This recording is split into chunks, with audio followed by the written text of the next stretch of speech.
এই হচ্ছে মেশিনে ধান কাটার মেশিন, যেটা দিয়া ধান কাটে এবং ধান মেশিন থেকে ওই যে বস্তা হয়ে যায়, ওখানে লোক থাকে একজন, বস্তা থেকে ধানটা সাইডে ফেলে দেয় বস্তাটা।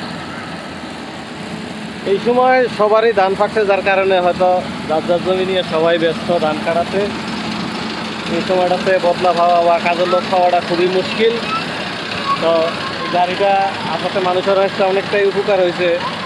এই সময় আপনি এমবিবিএস ডাক্তারের সিরিয়াল দিয়ে কিন্তু ডাক্তার পাবেন, কিন্তু এই বদলাদেরকে সিরিয়াল দিয়ে পাবেন না, কারণ সবাই সবার কাজের ব্যস্ত, যার কারণে আপনি নিজের কাজ নিজেই করতে হবে, একদিনেও 5 দিনেও।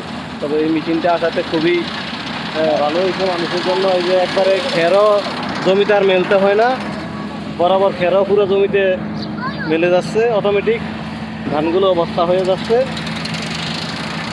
এগুলো এই মেশিনগুলো দিয়ে ধান কাটে হচ্ছে গন্ডা হিসাবে, আমাদের এখানে এই 700 টাকা গন্ডা হিসাবে ধান কাটতেছে।